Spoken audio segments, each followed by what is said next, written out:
Alors, beaucoup de gens nous posent la question, ça ne cesse de venir. Pasteur, parle-nous finalement de la situation de Goma, qu'est-ce qu'il y a? Bon, au fait, actuellement, nous commençons même à parfois à ne pas vouloir vous parler de Goma parce que le problème c'est que même si on vous disait, vous n'allez toujours pas croire. Oh, c'est faux, vous êtes distrait, oh, tout ça, bon, c'est vrai. Là, je suis avec la radio Okapi.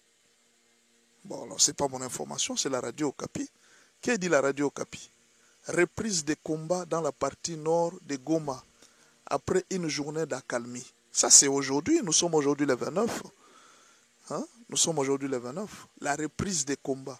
Bon, si réellement Goma est pris totalement, pourquoi alors il doit y avoir reprise des combats? Si vraiment Goma est pris totalement.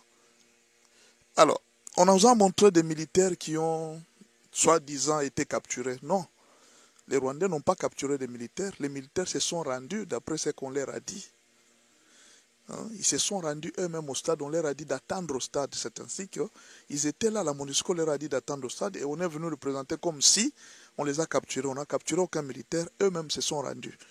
Bon, il y a beaucoup d'informations qui circulent. Malheureusement, les Congolais aiment croire aux informations qui les plaisent. Vous connaissez la méthode du Rwanda, vous connaissez comment les Rwandais fonctionnent, vous connaissez ce qu'ils font. À l'heure actuelle, s'ils avaient pris Goma totalement, est-ce qu'on aurait encore parlé des reprises de combats dans la partie nord? On ne sait pas. Essayez un peu de réfléchir. C'est-à-dire la situation n'est pas encore totalement sous contrôle. Ça, c'est Radio Okapi, ce n'est pas moi. Parce que vous allez dire Kadiosha et tout ça, c'est bien. Mais c'est Radio Okapi qui donne l'information. Nous attendons le discours du président. Peut-être d'ici là, il va parler. Nous ne savons pas ce que le président va décider. Attendons voir ce que le président va dire. Et nous saurons la suite. Mais ce que je vous dis, c'est le mental d'acier inoxydable. Il ne faut pas vous laisser prendre parce qu'on a donné des informations. Non. La situation est très compliquée, je vous dis. Prendre Goma n'est pas facile.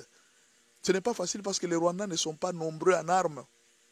Les Wazalendo peuvent se cacher parmi la population et commencer à les tendre des embuscades. Alors ils peuvent mourir en masse. Goma, c'est une ville ouverte. Les gens peuvent commencer à venir. Comment est-ce que vous saurez que ça, c'est un Wazalendo? Tu ne sauras pas.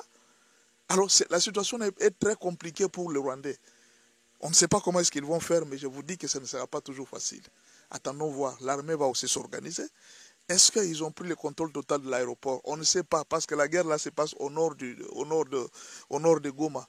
Nord de Goma, c'est là que se trouve l'aéroport. Bon, en fait, peut-être que vous avez une information.